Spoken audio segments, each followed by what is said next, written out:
Gal Oh Gadot. no, I love having sex with women just as much as I love having sex with cars. cars. Yeah, really the same to me.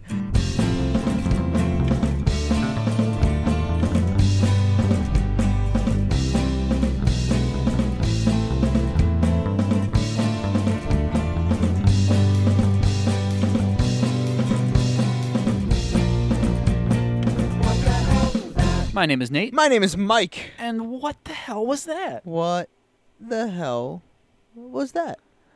That movie was really boring For to Fast me. Yeah. and for Furious. I will come right out the gate and say that I did not expect this to be the case.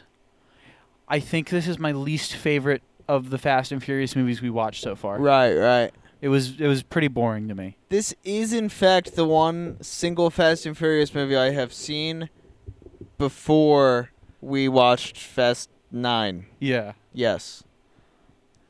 Did it kind of was it in line with what you remembered, or was it better or worse? I almost had more fun watching it, like, deliriously tired on my mom's couch at, like, 11 at night. I could see that.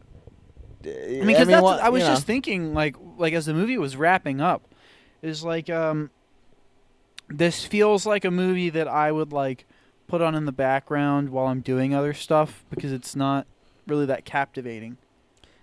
Yeah, yes, I agree. This feels like a movie where whoever was making it watched the last 3 Fast and Furious movies and were like, let me take the most appealing parts of the films in terms of lowest common denominator and reduce them to a template and make a film out of that is what it feels like to me.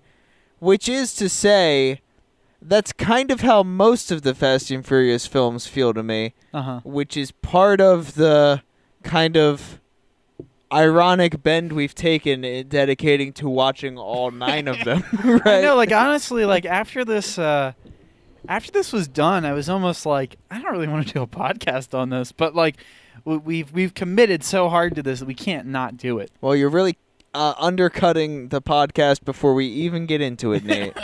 I think this will be a good episode. I'm feeling good.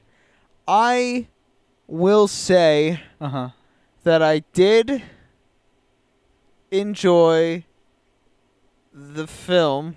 Okay. I think. I'm trying to think about it as I said that sentence. And no, I don't think I was bored necessarily. Yeah. But I can't tell if that's because, like, I honestly think Vin Diesel is hilarious. He is really funny. It's just. I mean, there were definitely moments in this movie where I was enjoying myself. Like, I won't say that it was like a completely joyless experience, because that is not the case. Yeah, that's good. But yeah, largely, or I'll even say, like, I feel like I was kind of into it for like the first third of the movie.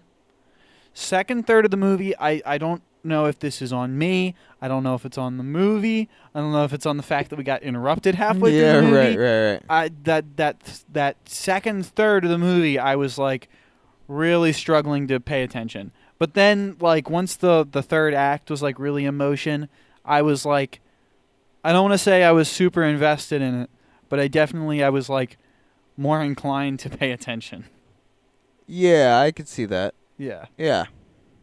But, well, I'll also say that right before the movie started, I had noted that I don't know what kind of gave me this impression, but I really kind of felt like this would be the movie that kind of jumps the shark, in that the movies kind of take that leap from being less like The Fast and the Furious and being more like F9. Right. Because, I mean, they're very different movies, as we very well have established after watching F9 and then going right from that to the first movie. Right. They're very wildly different movies. And so, yeah, I don't know why I thought this, but I really thought that this was kind of be the kind of thing that jumps the shark. But I will say that now that this movie is over, and even though I was not a super big fan of it, I'm really excited for Fast 5 because I think I mistook this movie for Fast 5. Right. Because right. I watched a video on YouTube like months ago of this like guy who does Nerdstalgic, if you've ever heard of it. But he does like a lot of different movie related videos. Right. And there was one video in particular that he did that kind of like broke down this like really insane stunt in Fast 5. Okay. And like, you know, the type of stuff where it's like a car going from the top floor of one building and then landing in another building. Like that kind of crazy car choreography. Right. So I think I kind of thought that was this movie. Okay. So I think that means that this next movie is where that shark is going to be jumped and where I'm going to be really into it. Right. Okay. Yeah, I can see that. Yeah. Because that's another thing. I don't think the car choreography in this movie was anything very exciting. Yeah. You know what? I hadn't really thought about it, but you're totally right. Yeah. Yeah. And maybe that has to do with again, why I was kind of disillusioned by this movie. Because I think I was expecting some really over-the-top car choreography. And, you know, towards the end, there were a couple, like, ridiculous things. Which, again, that's when I was more interested in the movie. But largely... not a lot going on, I don't think, as far as no, the you're car totally right. choreography Like goes. now that I'm thinking about it, like the car choreography I think in this film was definitely the least memorable to me. Yeah, like it's which I think that's why it's my least it's favorite very standard so far. Yeah, you have an interesting point there. But yeah, are you ready to try to get into the plot of this movie? Yeah, let's do it. Okay, so I'll start off with what the little bit that I do remember here. So we kick off this flick here with a heist going on. If you remember the first Fast and Furious movie, you'll remember that they're doing a car against a semi-truck heist where they're taking DVDs, players, and VCRs and stuff like that. Yeah, right. It's very reminiscent of that. Yes. But rather than VCR players and DVD players, we have petrol being our loot here. So they're doing that. They're hopping onto moving petrol trucks, and then stealing tankers and all that stuff. And things seem to, for the most part, be kind of going according to plan until they're not. And then the truck driver then tries to essentially stop them, but doesn't have much luck. And for the sake of the audience, we should mention who them is. That is a good point, yes. Well, really, the only people we can say are Han, who, if you'll remember from Tokyo Drift, he's dead. But if you'll remember from F9, he's not dead. Yeah, right. But that's not important because apparently this happens before Tokyo Drift. Yes. This whole introduction scene is before Tokyo Drift. But so we have Han, and we have Letty, and we have Dom.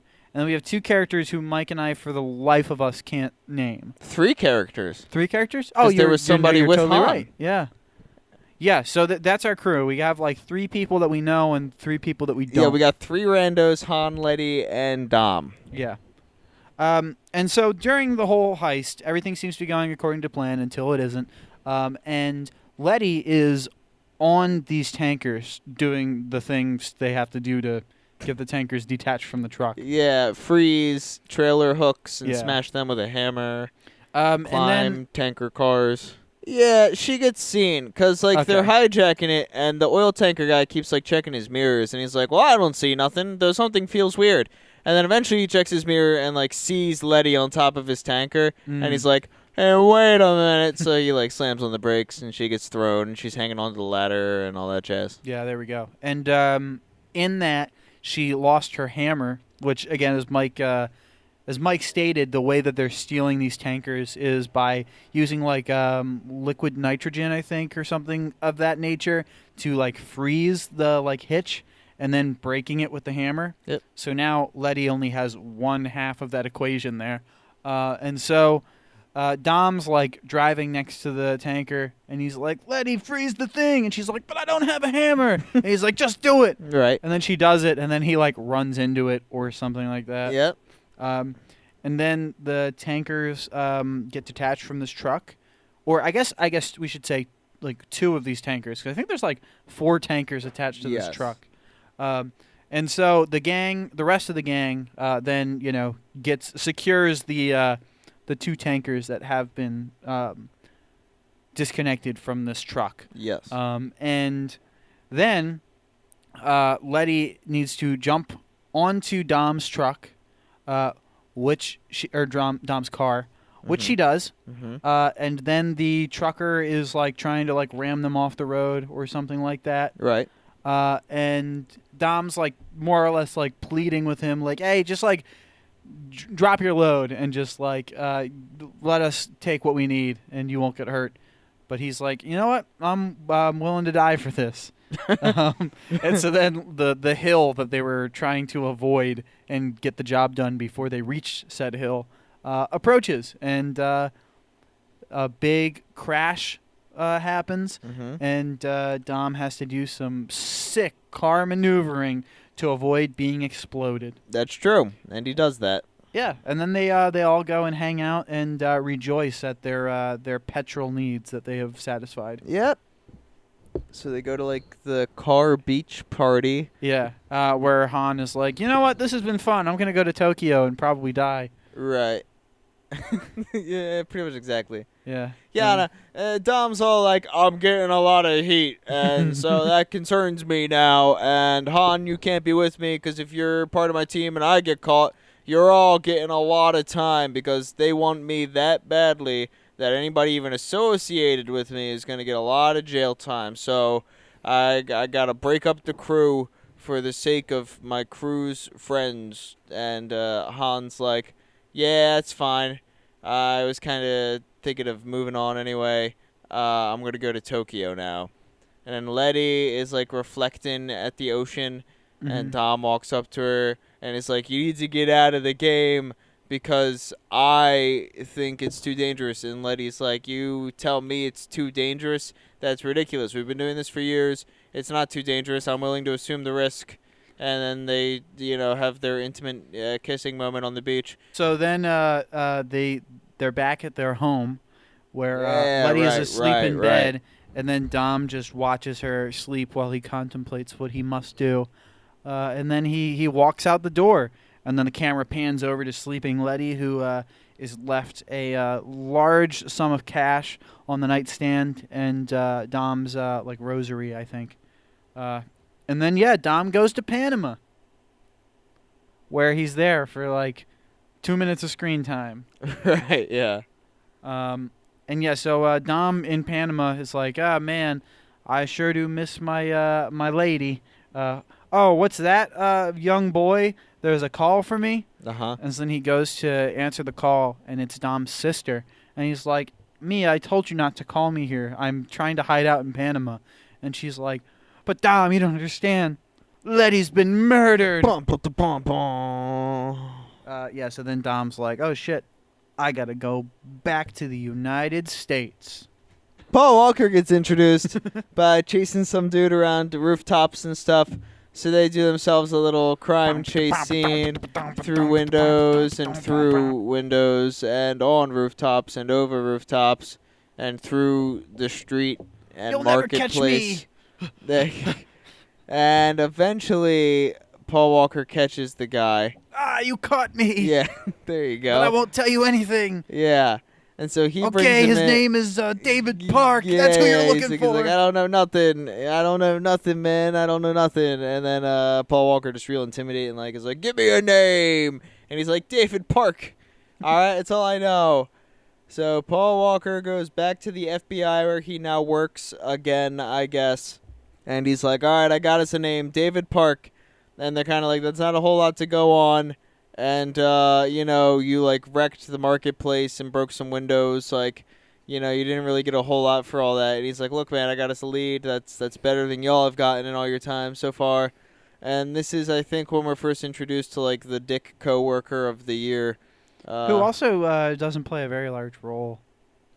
I expect True. him to be much more of a driving force in this film. Nah, he just has to ruin stuff. Yeah, that's true. So, yeah, there's like a guy who's like, oh, whatever, Paul Walker, you suck. I can't believe we reinstated you in the FBI in the first place. You suck. Yeah, exactly. And so Paul Walker's like, whatever. Yeah, so there's a funeral for Letty where everybody who is relevant to being at Letty's funeral is Right. there, except for Dom. He's Dun, not dun. at the funeral. 'Cause he's Or I guess wanted. more specifically the burial. Like, they're at the graveyard. They're not like the Right. actual funeral service. Yes. But everybody's standing around the grave mourning, except for Dom, who is viewing the whole thing from like an oil site From a good, that's like safe next to the distance. cemetery. Yeah. And like the FBI people are also there. And they're Right. like, "Damn, I really thought he would be here." Right. And then he's Paul- like 25 yards away, just like slightly higher elevated, just looking at it like a little oil drilling thing. yeah. In like a stark white shirt, just like sunglasses, towering over this hill as Vin Diesel is one to do. yeah. And then I guess like right when he left is when Paul Walker like, sensed looked- his presence. Yeah, he as looks one- over, as but- all true cops and friends do. but he's not there anymore. But he felt him there. Right. Yeah, so now we have Vin Diesel at Mia's place. And there's like a car that's of some importance. Mike suggested it was like the car from the first movie. Yeah, I think so. I have no idea. I'll believe that. But he's like, take me to the crash scene. Because I don't think it was said, but since it's Fast and Furious, you can assume that any murder is done with a car. And so they go to the crash scene. Right, yeah, right. And Vin Diesel does his Batman detective vision, his like Robert Downey Jr. Sherlock Holmes Right. thing, where Yes. he like pieces together the crime scene. Right. And he was like, there was a car that ran her off the road and then shot her. Yeah, he finds meth on the ground. Yeah, what the fuck do they call it? Like super meth? yeah, super meth. He finds super meth on the ground Yeah. and is like, so basically, because, you got to do it this way. Mia's like, yeah, so this is the crash. And Dom's like, and she's like, you found something? And Dom's like, super meth. There's only one person in town that sells super meth. And so, like, Dom has found the crucial piece that every other investigator has failed to find. Because that's just how cool and smart and to it Dom is. Basically, the dick coworker of the year is like, oh, hey, we heard Dom Toretto's iconic red car is in, like, his old neighborhood. And the FBI is like, all right, let's go there. So Dom goes off to do his own thing. And the cops find Mia, and they're like, hey, we got to bring you in for questioning. And they do that, and then Brian comes in, and it's all like, I'll handle this witness. And so they have a slight scene in like an interrogation room. Or he like takes her to coffee or some shit, and he's like, all right, here we are in this diner that I was able to just, I guess, like check you out of the FBI for. And he's like, yeah, here it is. And she's like, why did you bring me here? Why are you here? Why do you care? Why did you just like bail on me? I thought you loved me, and you were a traitor to me and my brother, and we took you I in. never lied about loving you. He never said that. Okay, you know. I mean, He might as well could have. have, but he didn't. So what you gotta do? He's just all like, I like leaving you and betraying Dom was one of the hardest things I've ever had to do in my life. And she was like, yeah, well, I'm sorry that, like, making Dom go on the run and separating him and Letty dying as a result of you putting us under increased scrutiny from the FBI was real challenging for you, Paul Walker. I'm sorry that was real tough on you. And Paul Walker's like, grumble, grumble, grumble, grumble. grumble, grumble. And she's like, have you ever thought to yourself, like, maybe you're not, like, the good guy going undercover as a bad guy, but you're, like, the bad guy undercover as, like, a good guy. And Paul Walker, real pensively, it's like, I think about that every day. And, Yeah. so that's the end of that particular scene as she kind of exits. And then this is when Dom goes to the dude who's, like, moving the Super fucking... meth. Yeah, super meth. And, he's like, hey, super meth guy, whose car did you fix up with the super meth? And he's like, I'm not telling you, and don't fucking touch me. And say hi to your sister. Oh, yeah, right. Right, he says that. Forgot about that. Yeah, and that's when Vin Diesel says, no one says hi to my sister. So Vin Diesel, with one hand, picks up an engine block off the ground and, like, holds it over him, kind of like he's doing, like, a shot put. And he, like, just kind of hovers this engine block over a dude's head, and he's kind of like, I'll smash your head in with this engine block if you don't tell me what I want to know. And he's like, all right, the guy's name is David Park. It's all I know. His name is David Park. David Park. Yes. The ever elusive David Park. Yep. Yeah, and then I guess at the same moment, again, Paul Walker is with... His name's not Paul Walker, right? This is the same fucking thing I did in all the Whatever. things. Paul Walker.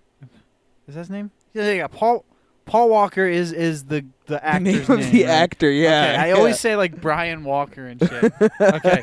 Brian, the character Brian. He Played then at by... this moment by Brian O'Connor. Yes. Yeah. So Paul Walker, who is playing Brian O'Connor, yes. is then like at the CIA or FBI headquarters. Yeah, whatever. Alphabet boys. Yeah, they're all the same. So then the other FBI lady is like, oh, we found all these different matches to the name David Park.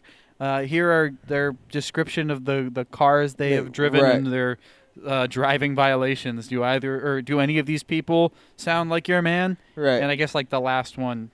Well, because she's listing like a bunch of lame cars, and like clearly Paul Walker's like, no, that car is lame. Our like street racing guy isn't going to be caught dead in any of those cars. Yeah. And she's like, oh, this one's like a Prius or whatever. And he's like, definitely not. And she's like, oh, this one's a Hyundai, a Subaru. I don't know. I honestly don't know anything about cars. She's like, this one is a Mini Cooper. And Paul Walker's like, hell no. And then she's like, blah, blah, blah, blah, blah, blah, blah, blah. And Paul Walker's like, oh, that one. And she's like, how do you know? And he's like, because that's something I would drive. And it's like, oh, Paul Walker, you're so cool. You're so cool and car savvy. And so he's like, all right, let's go. So Paul Walker's like, I got all I need. I have the David Park.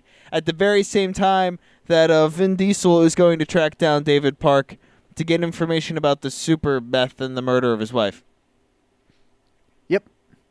And so, so Vin Diesel's tracking down the dude. He finds the dude. He starts beating the crap out of the dude. Where then Brian pulls up on the scene as Vin Diesel is like hanging this dude out of a fucking window. Well, Vin Diesel's beating him up, and he's like, tell me about the super meth. And the guy's like, I don't know anything about what you're talking about. All I can do is get you into the race. And it's kind of like, I'm sorry?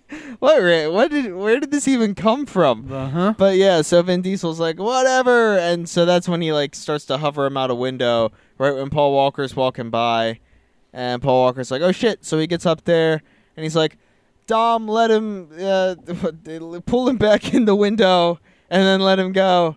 And Dominic Toretto's like, something quippy, and so Dominic Toretto's then like, I'm gonna find the guy who killed my wife and kill him, and I'm gonna kill anybody who gets in my way. And he's like, starting with this dude, and he like lets him go out the window, and so Paul Walker has to go like save his life and like pull him back in the window. Yeah.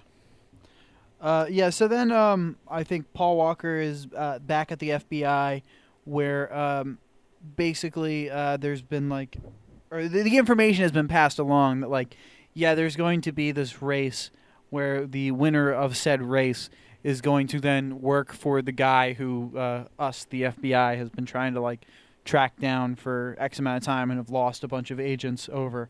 So given that it's a race, I choose you, Paul Walker, to be the big racing car guy and win this race and infiltrate the operation. Yep. And so he does that. It's time to go to the race. Well, real or quick, I there's guess I like should say- a lame quip that I have to highlight 'cause I Yeah, remember sure. it. When he's like choosing out his car, Paul yeah. Walker, like there's like a bunch of cars and like the girl helping him choose them out. It's like these are all the cars that we have on impound for you to choose from. And Paul Walker's like car 5678 and car 7325 and car 6427. And she's like, all right, you got 3 cars there. Like, which one do you want? And Paul Walker's like, all of them. And it's like, yeah, so anyway. So yeah, there you go. Yep, that's something that happens. Yep. But yeah, so they pull up to like this like rave place where the guy who is like organizing the race for the FBI target, whose name is Braga or Braha or however you would I'll say say that. sure, yeah. But yeah, so basically, they come to the rave, and all the drivers meet with like the dude who's organizing the thing, and he's like, "All right, gentlemen, this is what you're gonna do. There's a GPS that's installed into your car, and you need to follow the GPS and get to the place. You got it? All right, good." And down below when they're like walking in, there's like I don't know a Swedish guy. I don't know what he is. Oh yeah. Just some fucking random dude who speaks in the third person, and someone's like, "Who the fuck are you?" And he's like, "I'm already one of the drivers doing the main mission thing that you're all auditioning for, and so I'm just here to watch. I'm so cool. I'm already in. So if the winner of this race gets to join the team, I'll be on that team that you will be joining should you win this race because I'm just so hip and cool. Now let me get back to the various women I have surrounding me." Yeah. Yeah, so then the race happens, and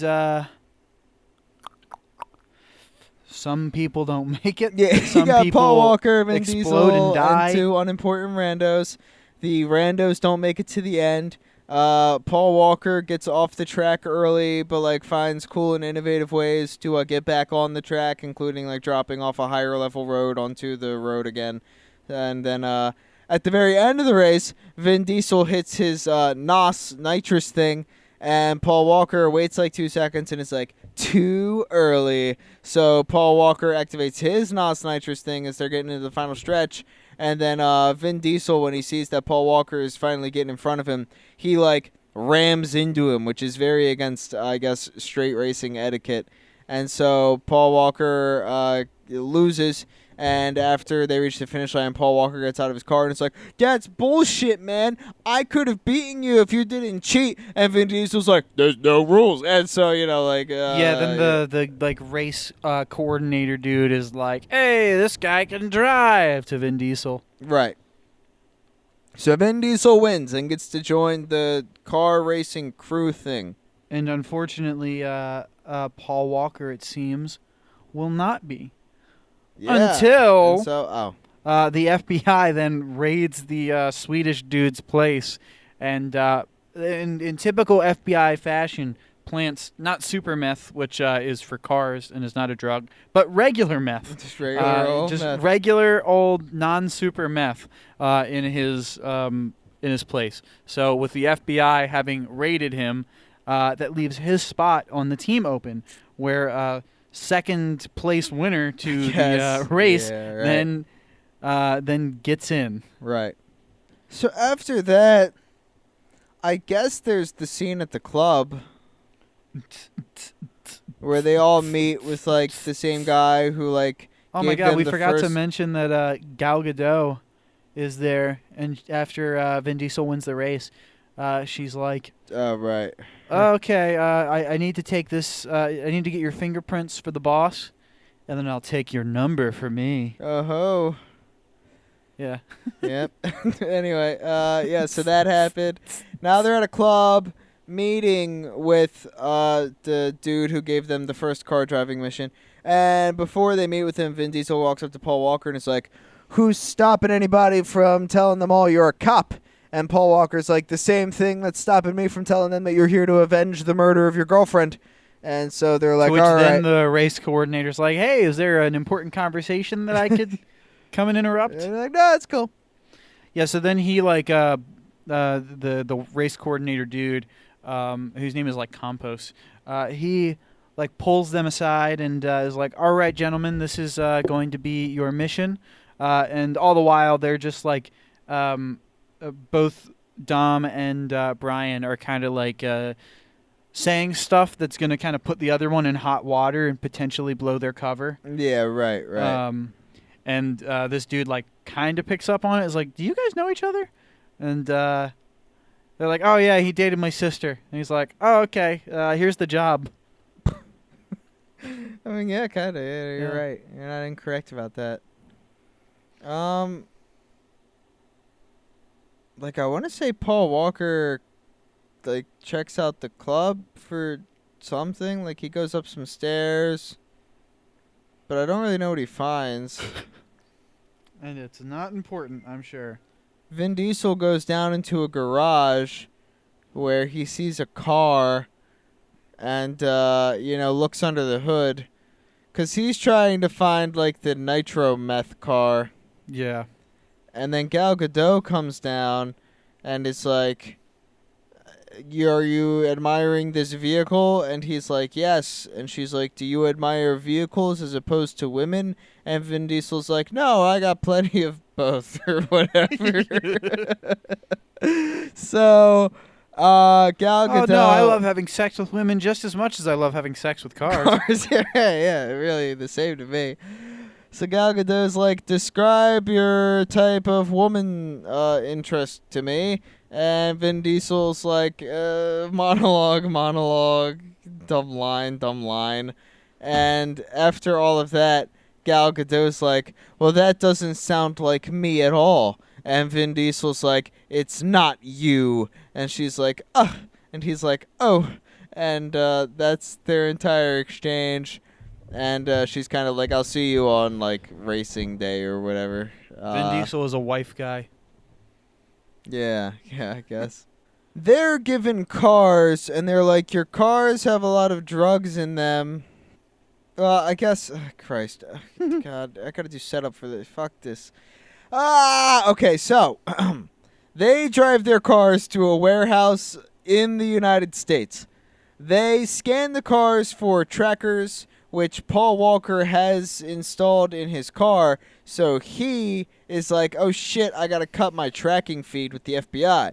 And the FBI is like, "Paul Walker's gone dark. Oh God, help us." And Paul Walker's like, "Whew, that was close." So they get the cars that everyone has personally driven into this warehouse into like a fucking like chicken truck or some shit, and transport them across the U.S.-Mexico border, where once they get across the border, they are unloaded, loaded with heroin into their vehicles, and then they are told, or more accurately, given directions via GPS to take their cars back across the U.S.-Mexico border with drugs in tow to a meetup point where they will deliver the goods. Yeah. So that's the gist of the thing. The main hook of the whole scene is that the way they sneak the drugs across the border is that they have dug tunnels into like a mountain, I guess, that goes along the U.S.-Mexico border. And these tunnels are built to have cars drive through them with the goods, come in the Mexico side, go out the USA side, evidently. And they hide these tunnels with, like, plywood, I guess, like painted mountain They style. should have used those in the Forever Purge for getting people across the border. Yeah, right, yes. And so they successfully get the cars through the tunnels in a driving scene, which is kind of boring, and then go to the meetup point. And as soon as they reach the meetup point, they are greeted by armed guards including the dude who uses the car that was fitted with the super meth that Vin Diesel had noticed in the garage earlier. So Vin Diesel's like, this is the guy who killed Letty. It is time for me to get my revenge. But also, I guess in this scene, it's meant to be implied that these drivers are suckers, and the plan was for them to get the drugs to the meetup point and then to be executed. So they are met by armed guards at their rendezvous point, where the armed guards are like, all right, get out of your cars, get out of your cars, and they all have like guns and shit like that. So I don't know if Dom picks up on this or not, but Dom notices the dude who killed his girlfriend and is like, all right, this is my time. So he starts to leak his NOS gas into his car, and then clicks in the lighter, like the cigarette lighter in the car to let it heat up. And so he's essentially created like a bomb here, like a time bomb. Yeah. And so Dom gets out of his car and it's like, hey, you. And this guy that Dom is pointing at, his name is Phoenix, and he's a big fucking dude, and he has an eye scar. And Vin Diesel is like, only pussies use nitro meth. And then the guy in response to that is like, do you have something you want to say? And, my point was that Vin Diesel just kind of said what he wanted to say pretty point blank. Yeah, but Vin Diesel doesn't seem to have anything else that he wants to say, for that matter. Well, Vin Diesel does elaborate further. He says, her name was Letty or something like that. Do you remember her? And Phoenix was kind of like, yeah, I remember killing her, but I don't remember much about her, and I don't care. And Vin Diesel's like, well, I care, because I'm going to enjoy what happens next. And then the car blows up. Yeah, there you go. And then Vin Diesel punches the guy a couple times, and Paul Walker shoots some people, and all hell breaks loose. Walker... he steals a thingy. Yes. Humvee type Paul thing. Walker then gets the large, like, Hummer-like vehicle that they have transferred all the heroin into, picks up Vin Diesel, and is like, let's go, Vin, let's go, come on. And so they do. And they get away with all the heroin and a big car. Yeah. So Paul Walker is like, all right, step one, we need a safe place to stash all these drugs in this car. And Vin Diesel's like, where are we going to do that? And Paul Walker's like, we're going to store it in police impound, because that's the last place the police would look for a stolen vehicle and evidence, is in their own impound. And Vin Diesel's like, ha, ha, ha, ha, ha. And so they steal some cars out of impound after that and drive back to a place. During the firefight and the Phoenix confrontation, Vin Diesel has been shot. And so Paul Walker is like, we need to get you medical attention. So Paul Walker calls none other than Dom's sister, Mia, and it's like, hey, you need to come patch Vin Diesel up. And so she shows up, and she's all like, I thought earlier in the film you wanted me to stay away from Dom for my own safety. And Paul Walker's like, whatever, you're the only person I could call. And so she goes to town, patching up Vin Diesel, which Vin Diesel's like, I bet you're going to enjoy this, as if she's just like a big fan of like digging into bullet wounds when he gets shot. I guess that's a type of sibling rivalry. Anyway, so she's patching him up, and then they break off into groups where Dom goes with Letty in the form of a box of memories, and Paul Walker goes with Mia in the form of the human being. And so Vin Diesel's looking over the box and is like, memories, and like looks at a photo of them like kind of distantly, dimly lit in like a club or something, and he's like, the memories. And so Paul Walker and Mia are talking. Paul Walker answers a question about like why he let Dom Toretto go in the first film, and he's kind of like, because Dom Toretto had a code and I didn't have a code really at the time. I was just living for the I don't know, with my whims in the wind or whatever. And he was like, so I respected Dom Toretto more than I respected myself when I let him go, and that's why I let him go. And so Mia's then like, well, what's your code now, Brian? And Brian's all like, I'm trying to find it every day.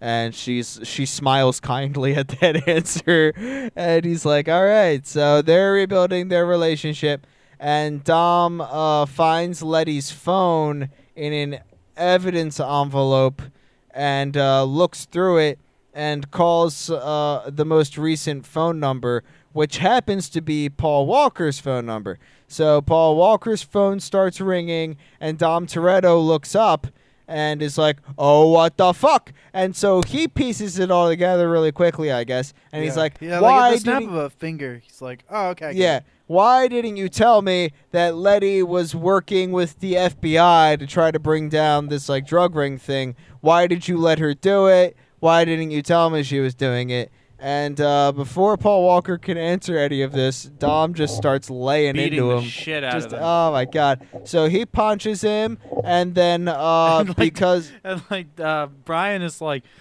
I see, I she was dope. She was dope. Dom.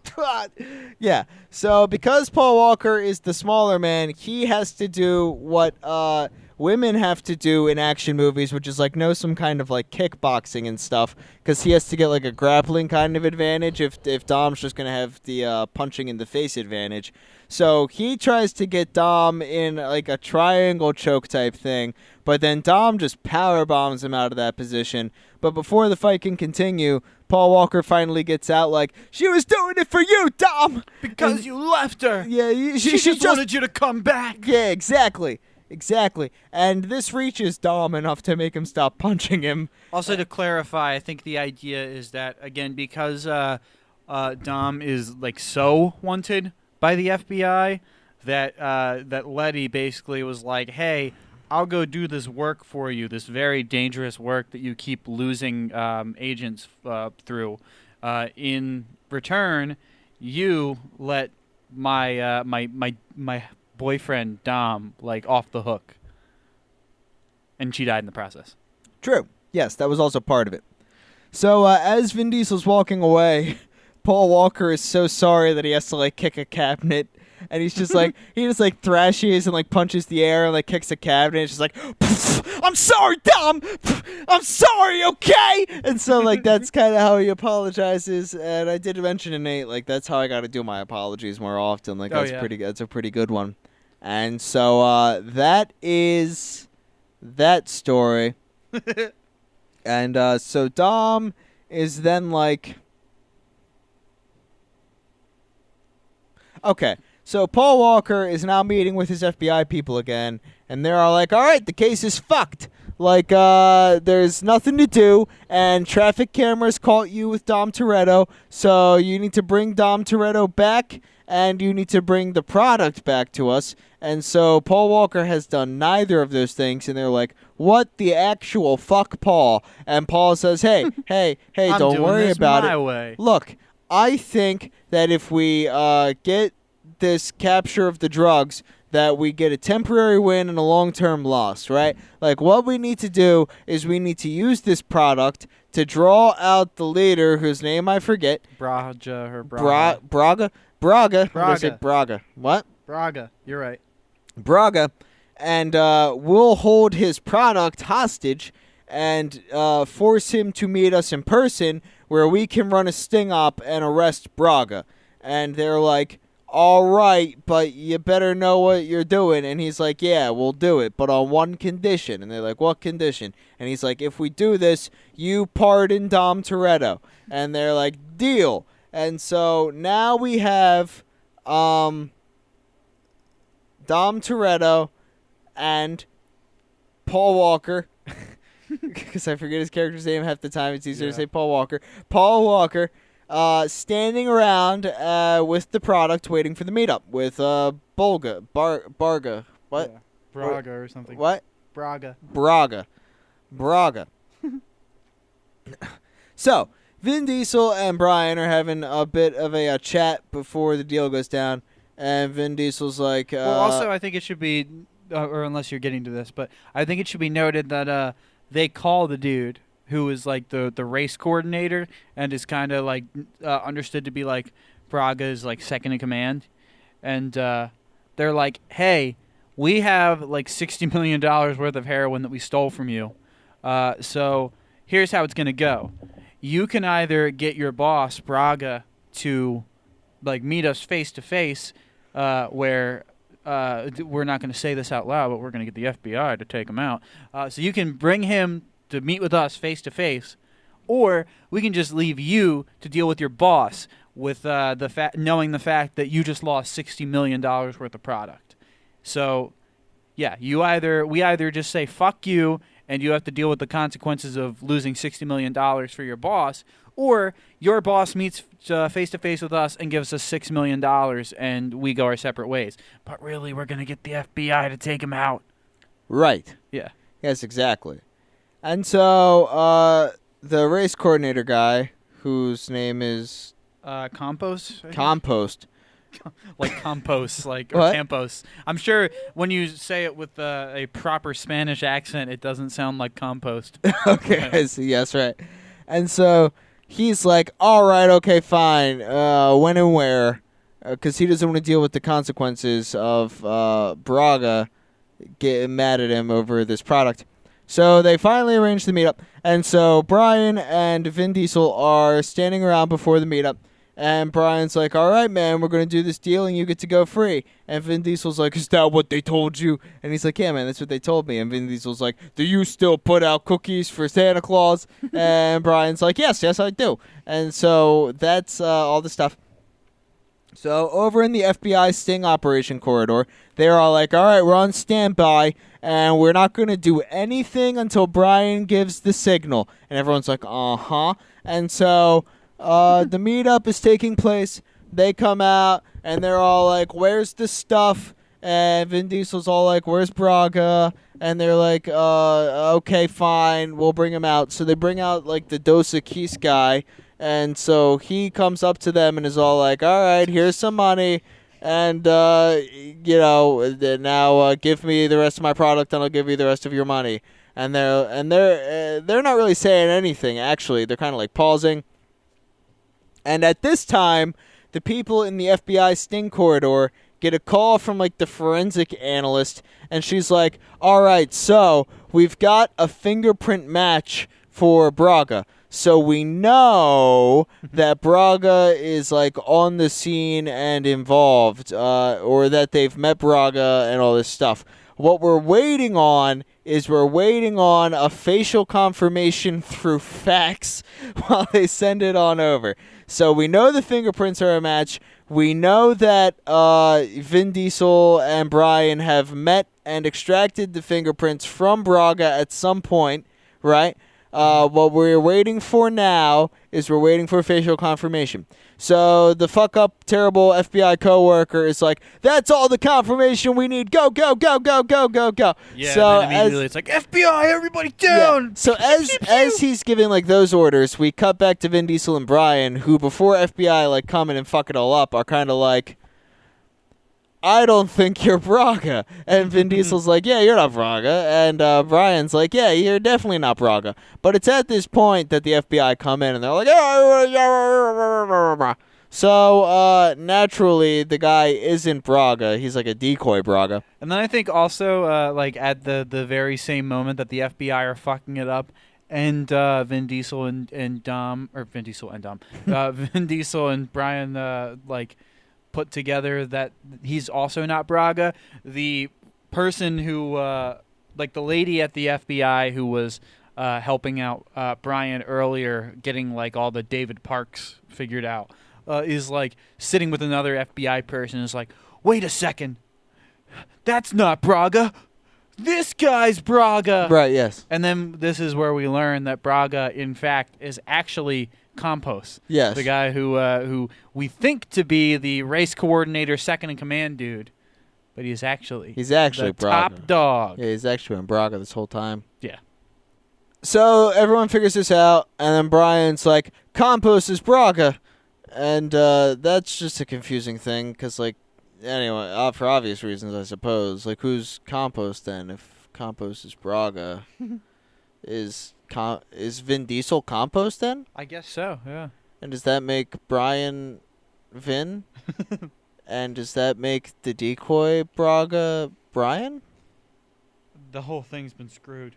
Yeah, I don't know. Anyway, point being, now everything's going to hell, and Compost slash Real Braga is fleeing the scene, and unfortunately, Gal Gadot's body is in between the path of Braga's car leaving the scene and leaving the scene, and so Braga has no concern for this and is about to run over Gal Gadot before Vin Diesel tackles her out of the way, and so that happens. So, Vin Diesel and Brian, I guess, walk out. I don't really know what happens at this point. There's a scene where Paul Walker is at the FBI, and they're all like, all right, the mission's over. We blew it, but that's fine because we accomplished enough. And Paul Walker's like, no, we gotta, arrest Braga still. And they're like, dude, Braga's in Mexico. That's out of our jurisdiction. We're not doing it. So that's the end of our day. No going rogue. And so, that's how they end it there. And Paul Walker's like, I'm going rogue. So he goes over to Dom Toretto, who's working on the muscle car in his garage. And Paul Walker's like, I'm here to help you go to Mexico and find Braga. And Vin Diesel's like, all right, I'm fine with that. Or something. And then Mia gets home, and Paul Walker's like, duty calls. And so he goes into the house with Mia, and he's all like, Vin Diesel and I are going to go hunt down Braga in Mexico. And so they make out on the cutting board, and that's, I guess, the official reuniting of their relationship. And she's like, how do I say goodbye to my brother? And Vin Diesel's like, I'm not going to die. It's okay. And so they finally now go to Mexico. Yay! Also, you know how Hollywood has one depiction of the Middle East, where Yes. there's the yellow gradient and the very racially insensitive quote unquote Middle Eastern sounding music that I'm not going to try to replicate. No, please do it for all of us and the podcast listeners. I feel like this this representation of Mexico is very much in line with that idea. You know what I mean? Yeah, I can see what you're saying there. Yeah, especially spoiler for when essentially the whole town just starts chasing after them. I just feel like that's just so I don't know, culturally insensitive. Yeah, I see what you're saying there. But anyway, yeah, so they head to Mexico. And in Mexico already is Braga, who, along with his actual number 2 man, who is Phoenix, and a couple other unnamed lackeys, are now arriving to a church where Bragas goes in with a big bag, presumably full of money, and goes up to the priest and gives the money to the priest. And the way I interpreted this is that he's more or less buying his redemption. Yep. He's buying his ticket into heaven in his mind. Yep. So he pays the priest, who then blesses him, and then gets the hell out of there. Well, he doesn't get the hell out of there.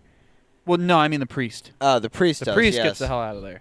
And then Bragas, while still on the floor, or on his knees, I should say, praying, is greeted by a shotgun to the back of the head by none other than Dom himself. Well, okay, so it's important to note, because this is a scene that happens, that once Paul Walker and Vin Diesel get across the border, they're like, all right, we're in Mexico, where is Braga?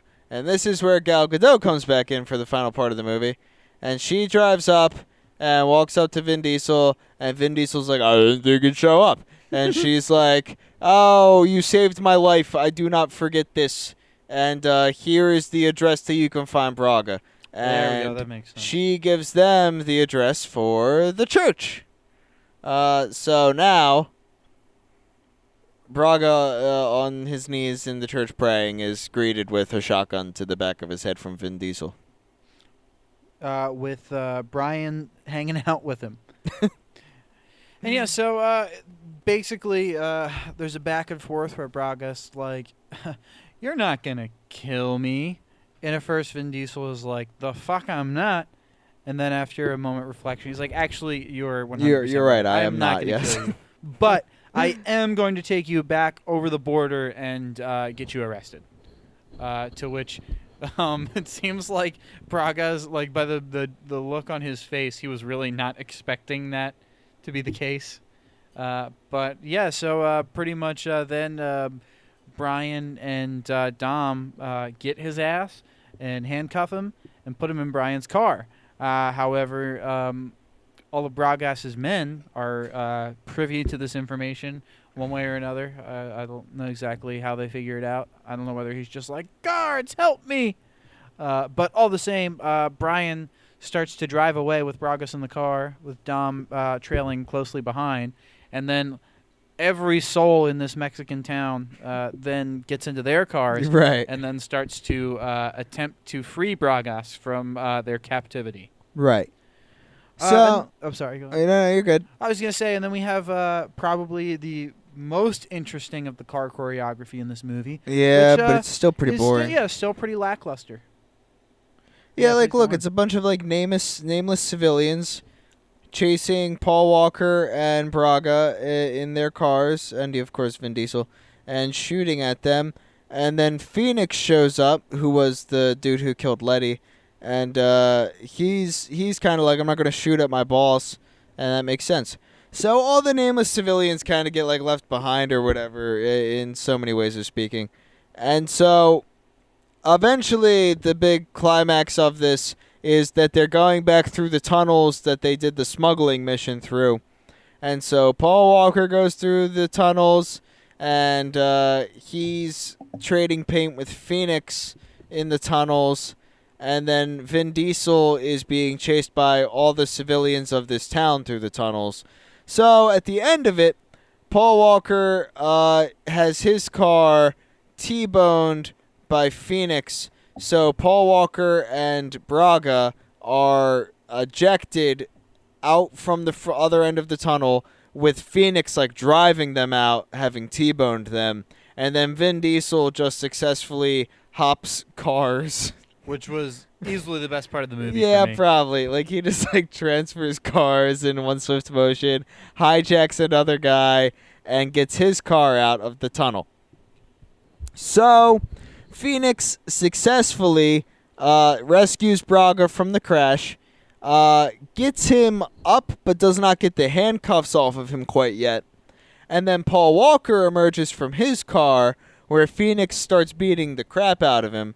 But before Phoenix can really, really beat the crap out of him in the ultimate way, by shooting him in the head, yes, Vin Diesel comes flying out of the tunnel, pops a sick wheelie with his new car, and then basically just smashes Phoenix's abdomen in between two cars, killing him.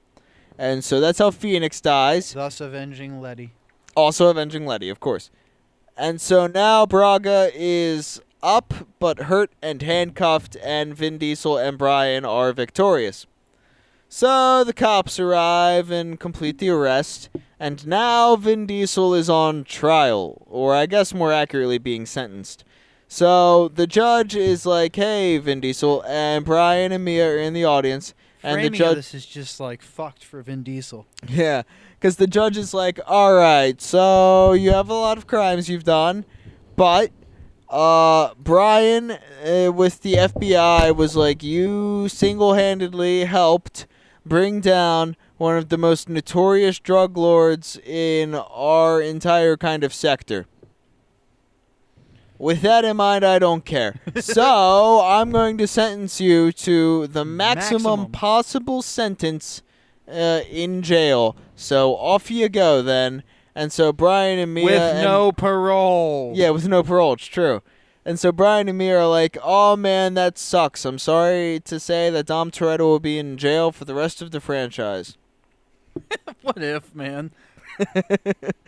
But no, of course not. They don't do that. They decide they're going to go get the crew minus Han and whoever Han was with. So it's Mia, Brian, the two randos from the first heist at the beginning of the movie, and they are now going to do a wicked heist on the prison bus that Dom Toretto is on. And we don't actually watch this happen because it just fades to credits after the initiation of that scene. But that's all set up, and we can presume they broke him out of the prison bus. Woo! That's this movie. Wow, that was even difficult and painful to recap. Yeah, I don't know. I mean, like, it's so boilerplate and Yeah. Again, just kind of not rough. probably my least favorite of the Fantastic Four. Probably my least favorite of the Fast and Furious franchise so far. Yeah, it's a lot more fun to watch than talk about, I guess. But, like, as far as Fast and Furious movies go, there's more fun Fast and Furious movies you could watch. Yeah. So that. Yeah, I don't know. I feel like I've said my piece on this in the beginning, and I'm ready to go on to reviews unless you have anything else that you'd like to add. No, I think I'm good. There's really not much to say about it Cool. Let's that get we right haven't into already it. said. So I have a 5-star review here from a user by the name of Michael Kelly. And it reads, "Do not believe in this Rotten Tomatoes rating. This film is the best one of the series. It's the closest one following the original timeline when the core story was really about racing before the franchise getting spoiled by Dwayne Rock Johnson introducing and silly super heist plots. Right. It's very watchable even now and tells a story very relevant of the era. Post-financial crisis, depression, high-cost petroleum viewed as a valuable commodity at the Jesus time. Christ. But above all, the storyline. O'Connor reunited with Toretto and rekindling his boy romance with Mia. This is boy romance. It has undertones of very American story of Irish, Italian, Hispanic rivalry and passion. Getting together as the best of buddies. Oh, Very my original Christ. plot. Watch with open eyes and enjoy. Sure. That guy's reading way more into the film than anybody is, or any intention of the film, I assure you. Also, what is this about the Irish, Italian, Hispanic rivalry? Oh, well, that's just, come on, obviously. I didn't God. catch any of that in this movie. Maybe it's a California thing? Maybe. I don't know. But I'll tell you, that means, you know what that means, Nate? What's that? That means Diego and I challenge bold borders with our friendship. Yeah. You know? Think about that. Me, the And then you throw descendant of an Evan in the Irish mix, American. that Italian. What? I said, and then you throw Evan in the mix, that Italian. Yeah. You got a crazy household We there. are defying racial prejudice and breaking new grounds with our friendships, Nate. That's what we do. Yeah, it's one thing that's also interesting about this movie to me is well, I'll say a couple things here. So I note here they say this is the closest one following the original timeline when the core story was really about racing. So I assume the timeline thing kind of throws me off, but I assume It's like they're weird. saying Yeah, right. that the story seems to be the closest to the original story, which I don't know if I necessarily agree with that. And also, I don't know. I feel like this one, yeah, there's like a single race in this movie. I feel like this one is not really like have racing at like the core of it. You know, I feel like this is much more a story about like espionage and like revenge than it is about racing. Yeah, because I think Tokyo Drift probably has the most, like, races. Yeah. And then, like, the first one has, like, a good couple. Yeah. And then the second one is like this film.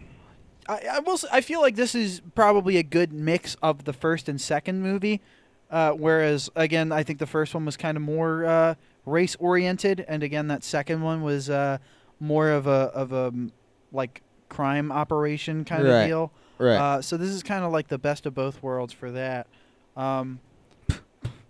But yeah, that's an interesting take, and it's just kind of interesting because apparently this person, as they say, is not really a fan of the silly super heist plots. Sure, right. Which I find that unfortunate because I I am on the opposite end of the spectrum. I am much more interested in these movies when they are about over-the-top super plot or super heists, rather than oh, we got to go kill this guy because he did something that pissed me off. Right. And also, let's race a few times. Right. Oh, yeah, absolutely. All right, Mike, let's hear that review. Okay, mine comes from Kira Light Yagami. They managed to change things up while still sticking to the OG aspects, including fast cars, family, and working within a team. This is the best installment to the franchise since the original movie. Although I missed the basis of pure street racing in California that the original movie offered, I still recommend watching all the movies that come before this because it really will add more context. Tokyo Drift is an amazing movie, especially if you like Han's character, and it's set in Tokyo, which I love, but just realize the events that happen in Tokyo Drift don't actually occur until after number 6. Huh, okay. That'll be an interesting thing to note as we go on. Yes. So this whole movie takes place pre-Tokyo Drift. Apparently the next 2 movies Will also take place pre-Tokyo Drift, yes. Interesting. Yes, indeed. Huh, yeah, I guess there's a lot of people who think this is the best in the franchise. Yeah, a lot of people But, really enjoyed this film. Yeah, I mean, again, it's just like for me, the things that I do like about Fast and Furious, I guess, are things that came later in the franchise. I guess when we get down to it, I'm not super interested in Fast and Furious. The reason that I am interested in it at all is because I guess I really like the over the top, almost a parody of itself, Right. aspect of the later movies. So I guess these earlier movies that try to be a little bit more like serious and straightforward just don't cut it for me because I want to go straight to that almost parody of itself. Right.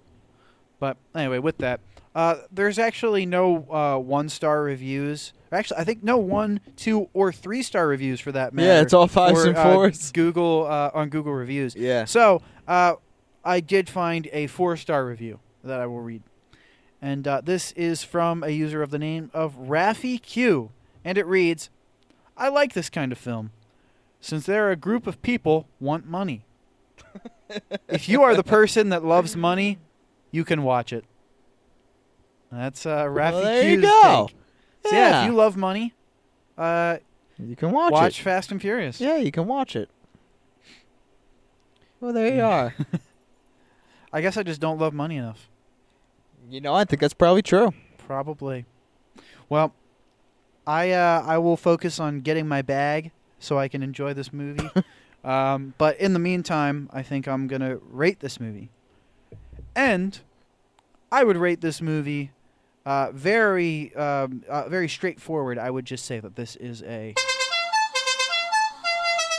out of.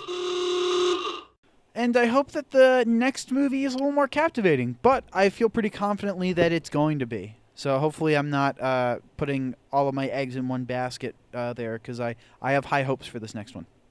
Yeah, okay. Yeah. I think I found that I do enjoy the core concept of, like, just following a team of street racers. That seems cool. I don't care about the FBI and cop stuff, like, at all. Yeah. Like, Yeah, I will say all. it seems like that's they kind of made the right move by insinuating at the end that Paul Walker is definitely, like, done with the FBI. Or at least that's the way I take it, considering he's busting Vin Diesel out of jail. So I think that's going to be the right move going forward. But yeah, so I mean, like, I guess the first film and, like, the third film are kind of like the films I see as, like, most true to the idea of it. And so with those as my kind of metrics, I'm going to grant this a out of, because I just don't think it follows in the same form. Yeah, I think that makes sense. Yeah, I mean, I guess what I'm learning through this whole experience of of following the entire Fast and Furious franchise is that it seems. I mean, I guess you can say when you have a franchise that spans, 10 films, which is ongoing, you get a wide variety of a demographic enjoying these films, and thus you have some people like me who are a big fan of these super heists and this over-the-top car choreography and larger-than-life action scenes that are just so ridiculous. And for me, at least, that's where the appeal comes. And then on the other hand, you do have people who do want a more grounded story about street racing and the people who participate in that sport. But to each their own. Yes, indeed. And with that, thank you for listening. I'd like to, again, mention that we have a Patreon, if you guys would like to check that out, where we have some exclusive content, including, but not limited to, unedited episodes of every single episode that we have done thus far. You also get early access to early access to edited episodes, as well as some video content that we're working on for the YouTube channel. Which also, I guess, at the mention of that, I will mention that by the time that this is released, there should be a few YouTube videos where I recap some stuff that ranges from movies to comic books and some other stuff. So if there's anything of that nature that you want to see, let us know. Share this with a friend. Also, just a friendly shout out to the lovely people from the podcast Review That Review, as well as the No Disclosure podcast. What are those about? Talk to us a little bit about those. So, the No Disclosure podcast is a fun podcast that has your host, Billy, who will go on the internet and find wacky news stories and give his 2 cents on those stories. And I gotta say, it's a fun listen, and I think it's a nice alternative from listening to the post-apocalyptic newscape that we're in today with the mainstream media. So it's nice to kind of turn your mind off and listen to some feel-good stories and some goofy stories. So definitely go check out the No Disclosure podcast. And then additionally, we have our friends over at Review That Review, which, similar to us, where we like to read reviews for some of the movies that we watch, Review That Review has our 2 hosts, Trey and Chelsea, who will find reviews on the internet, Yelp reviews, other reviews of that nature, and kind of give it a rating as to whether it's a good review or not, while also analyzing it, and also, who could forget, poking fun at it. So, if either of those sound interesting to you, go check out Review That Review and the No Disclosure podcast. And also check out our Patreon while you're at it.